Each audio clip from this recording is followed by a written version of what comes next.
Dear God, summer 2026 is an absolute murder's row of sequels. Look at it! Half of the anime here are sequels. So here are the 10 sequels I cannot wait to watch. Let's go.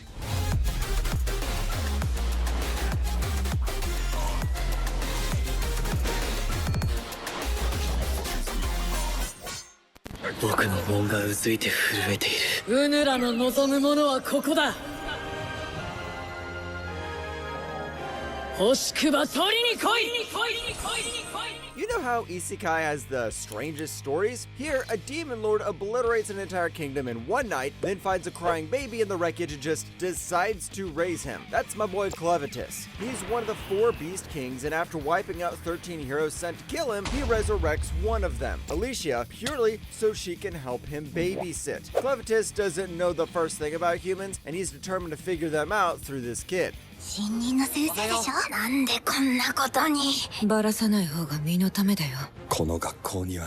My favorite thing about this show is Nell. She's a side character who's been through absolute hell, and instead of turning bitter, she just keeps showing up for the babies nobody else wants. That's the kind of writing that gets me every time. Season 1 ended with Clevitus and Alicia turning into magic teachers and digging into some cursed book they can't even open. And the manga's already deep into its final arc, so we might be a lot closer to this story wrapping up than you'd think.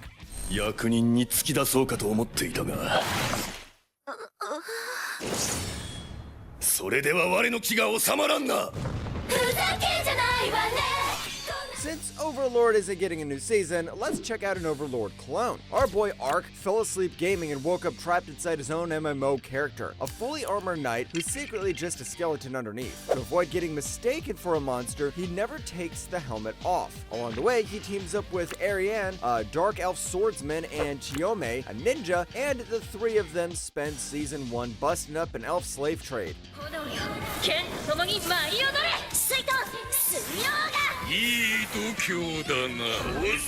Do you love a big dumb power fantasy? Do you love a tsundere elf who gets jealous the second another girl looks at her skeleton boyfriend? Do you love watching a guy giving game quotes in the middle of a fight? Then you already know why I'm excited. This season comes with a full studio change over to Aura Studio and a new scriptwriter plus 6 new voice cast members joining. So it's basically a glow up on top of throwing Ark into actual palace politics. 鎌倉から流れてきた北条の残党があちこちで乱を起こしてるそうだ。鎌倉は足利の鎌倉に生まれ変わりつつあった。 This one's based on real history, which sounds like homework until you realize the story's basically shonen protagonist, but his superpower's running away really well. Hoji Tokiyuki is the last surviving heir of the Kamakura shogunate after his family gets slaughtered by the guy he trusted most, Ashikaga Takauji. A priest named Yorishige rescues him, swears she's destined to rule Japan, and puts him through brutal training to master the one skill Tokiyuki's actually good at, escaping. 玄馬くんと私は東へ、綾子ちゃんは西へお願い。これ式のことで若様を守れなきゃ巴御前になれないもん。 At this point, I still don't know if this is a parody done well or a shonen anime with a really innovative writing. This is from Yusei Matsui, the same guy who wrote Assassination Classroom, so I'm going to assume it's the second one. Season 1 made running away feel like the coolest tactical decision a character could make, which sounds impossible until you watch it happen. Tokiyuki's crew of elusive warriors are great too, especially Fubuki outthinking grown men twice his size. Japan's even re-airing season 1 on TV, leading right into season 2, so start binge watching now and get ready for the Nakasendai War. 生徒たちも何らかの社会的制裁を受ける可能性も。 今まで俺たちにたくさんのかけがえのない思い出を作らせてくれた大切なファミリーを死んでも守り抜ける強い男に俺はなりたいんだ We won't be complaining about a list without a harem. Rentaru got rejected by 100 girls in a row before high school even started. So the guy to love feels bad and tells him he's actually got 100 soulmates waiting for him instead. One clerical error later and Rentaru's stuck dating basically everyone at once. Because if he doesn't return a soulmate's feelings, she dies. Season 1 and 2 spent their time introducing the ever-growing family of girlfriends, each one getting weirder and weirder, having their own quirks.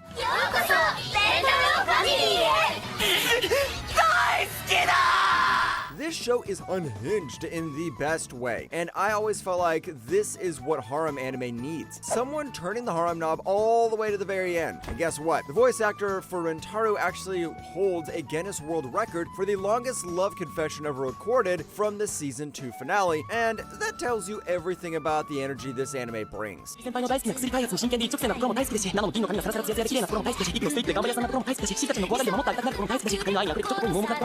Season 3 even got the whole Rentaru family cast performing the new opening theme together, so if you're a harem fan, if you're a harem fan, you should already be watching this.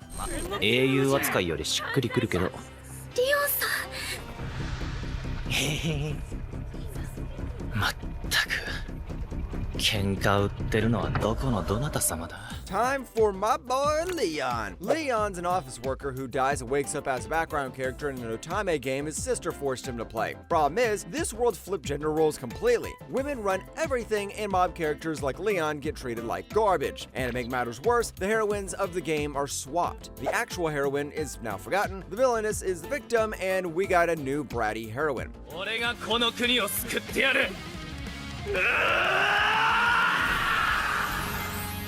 What gets me about this one is how it flips the usual harem formula on its head. Instead of one guy surrounded by girls fighting for his attention, you've got a world where the men are the disposable ones, and Leon's entire goal is to just survive long enough to retire in peace. Season 2's also rolling out with full visual overhaul. The character designs got pulled closer to manga's original light novel art, cleaner lines, sharper proportions, a whole different look from Season 1. I'm still on the fence about the new art style, but hey, the best thing is to wait. Oh, he says nicht zu helfen.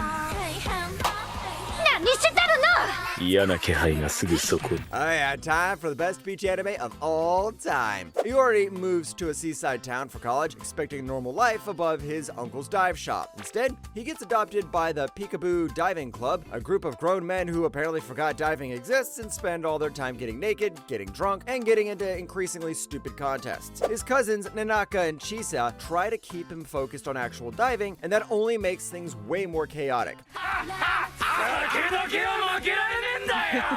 日本の変態文化について I don't think I've laughed this hard at an anime in years, and it's always because of the dumbest thing possible. And this anime is always chaotic. It's like the characters are drunk 24/7 and Chisa is the only one who's sane. Season 3 swapping in a new co-studio too. Saberworks joins Zero G this time around after Lieber handled Season 2, and the story finally leaves Japan behind for a trip to Palau. This is peak stupid college friends comedy with some really great diving scenes buried in there, so check it out. 幼女の皮をかぶった化け物、そう言いたいのだろ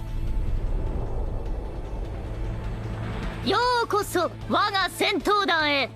歓迎しよ A う。 ruthless corporate salaryman gets murdered, mouths off to an entity calling itself God for not believing in him hard enough, and gets reincarnated as punishment into a war-torn alternate World War I as a little girl named Tanya. Tanya still got all her old life memories and zero interest in dying twice, so she claws her way up the military ranks to become one of the deadliest mage soldiers the Empire's ever seen. 死ぬかを自由に選べるのである。ようこそ前線へ。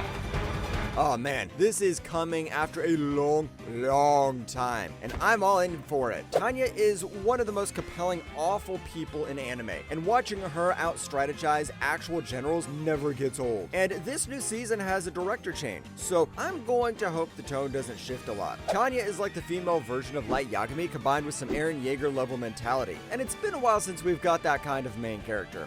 あけおめ。おめ。夏受験勉強だからみんなで悔いなく過ごせたらいいなって思う。 Time for one of my favorite romance anime. Suzuki's the loud, bubbly girl who goes along with whatever the group wants, and Tiny's the quiet, blunt guy who says exactly what he thinks and nothing more. Naturally, Suzuki falls hard for him in Season 1, which just wrapped a few months ago, followed her working up the nerve to actually confess. And it turns out Tiny felt the same way the whole time. Now they're an official couple trying to figure out how two completely different people make a relationship work. 食べたらもうビューティフルピースフルハートフルラブドリーム間違いなしですよ。怖いよ。なんか入ってんの？ I am obsessed with how fast this one turned around. Season 1 just ended in March, and we're already getting Season 2 in July. And in this anime climate, it's actually a good thing. It means people love it, and the studio wants to milk some more money while the hype lives. Come on, that's a good thing for us. Besides, what I love about Suzuki and Tani is that the confession isn't the finish line. The show actually digs into what happens after, the awkward dates, the miscommunications, all of it. 今日もうちの子は可愛いな。なんでこんなに可愛いんだろうね。おはようノルン。おはようございます。おはよう。母さん。 And my favorite fantasy anime is coming back, and you know what? It's bringing in best girl Eris Greyrat. I think you know the premise by now. Brutus was a 34-year-old shut-in who died a loser and got reincarnated as a baby in a magic-soaked fantasy world, vowing to actually live this time. 2 seasons later, he's a genuinely skilled mage with friends, some bad memories, and 2 wives. Yeah, you heard that last part right. 一度は離れ離れになったけど、こうしてまた家族一緒になることができた。今はそれだけで俺は嬉しい。 Eris is who I'm most excited to see again. She left to train and comes back this season as an actual Sword King. And watching her figure out where she fits next to Sylphie and Roxy is going to be huge. This show takes its time in a way almost nothing else in isekai does. So when something finally pays off, it really pays off. Season 3 is adapting Turning Point 4, the arc longtime readers have been waiting years to see animated. And I am hyped. あんたは俺が切る。黒崎くんの心はきっと。不遜だなイチゴ。それは世界を切ると同義だぞ。 And we're here, the actual end of Bleach. The 1,000-year blood war has been building since Yawatch and his Quincy army declared war on the Soul Society. And after 3 incredible seasons, we're finally getting the finale. At this point, I don't want to spoil a single thing, because for me, this has the same hype I had for the final Attack on Titan season, and I really hope this is a blast. 絶望してくれるなイチゴ。絶望がなんだって。よく知ってるぜ。今まで何度も乗り越えてきたんだからな。 I'm one of the people who has read the big 3, and since One Piece isn't ending, this is easily the anime I've been waiting years for. Bleach's revival has been some of the best shonen animation of the decade. Full stop, and the Calamity is closing out a story that's been over 20 years in the making. And Kubo himself confirming there's new material in here that's never been in the manga. Ichigo's finally fighting with everything he's got. Soul Reaper, Hollow, and Quincy power all fused into one, and boy, this is going to be a great anime finale.